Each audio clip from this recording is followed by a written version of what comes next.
Сәлеметсіздер ме? Шығыс Қазақстан облысы Үржар ауданы Үржар колледж коммуналдық мемлекеттік мекемесінің физика пәнінің оқытушысы Шеннер Мадина Ивановна.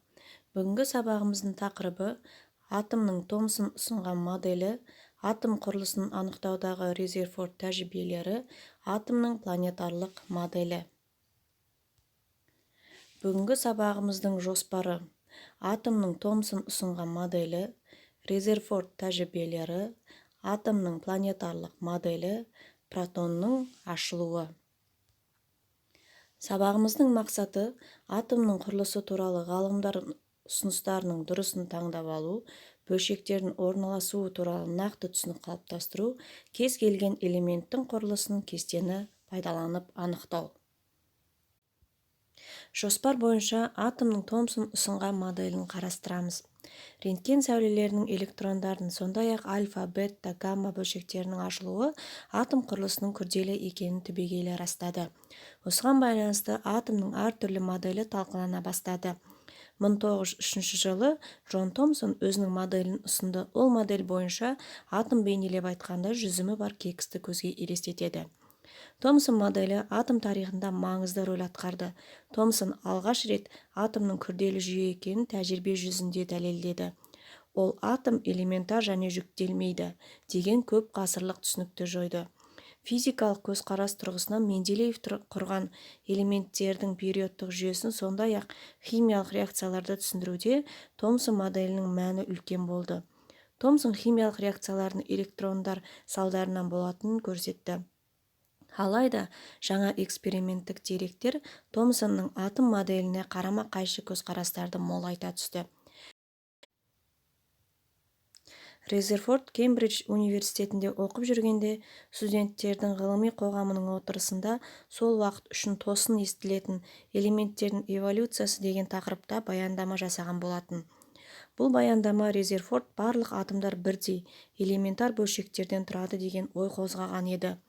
Алайда сол кезде үстемдік тұрған Дальтон теориясы бойынша атом бөлінбейтін элементар бөлшек деп қабылданатын. Сондықтан әлдебір студенттің айтқанына ешкім назар аудармады. Алайда студенттің пікірінде көрегендік нышаны бар еді. Томсон атомының моделі атом зарядталған бөлшектерден тұрады және олар тұрақты конфигурацияны сақтау үшін олар әрқашанда қозғалыста болады. Томсон моделінің негізгі идеясы осы болған.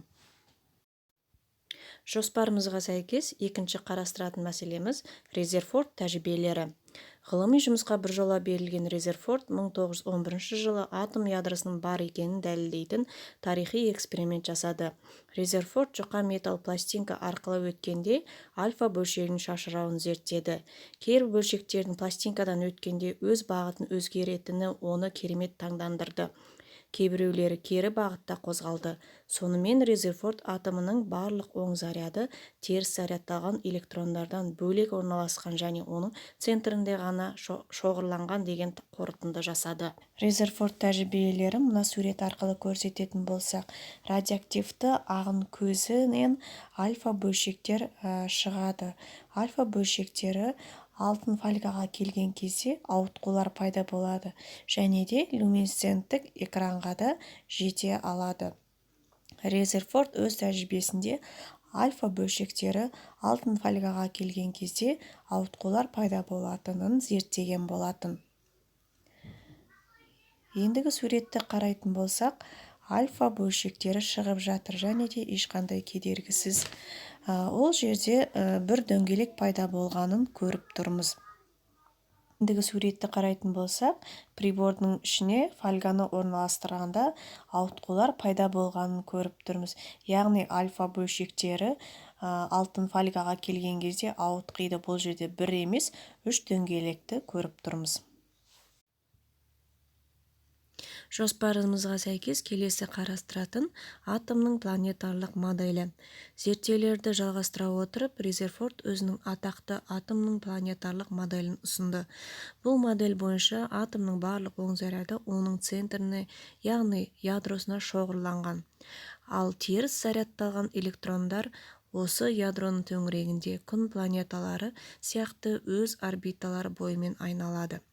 Резерфорд ядроның өлшемі атомнан 10.000 есе кіші екенін анықтады. Ядроның заряды оның айналасында электрондық қабықшада айналып жүрген электрондың зарядтармен теңгерілді. Атомның планетарлық моделін осы сурет бойынша қарайтын болсақ, модель бойынша атомның барлық оң заряды оның центрінде, яғни ядрода шоғырланған, ал теріс зарядталған электрондар осы ядроның төңірегінде қозғалып жүреді. Күн планеталар сияқты өз орбиталарымен айнала қозғалады. Келесі қарастыратынымыз протонның ашылуы. Резерфорд атомның планетарлық моделін құрғаннан кейін ядродағы жұмбақ оң зарядтың сырын ашуды қолға алды. Сутек атомдарын электрондармен атқылай отырып, ол сутек бейтарап атомының оң зарядталған атомға айналатынын анықтады. Бірақ сутек атомында бір ғана электрон және центрінде бір ғана оң заряд бар екені белгілі болатын. Бұл алынған оң заряд жалғыз электроннан айырылған сутек атомының ядросы болып табылады деген қорытындыға келді. Ол оң заряды бар осы бөлшекті протон деп атады. 1914 жылы протон ашылды.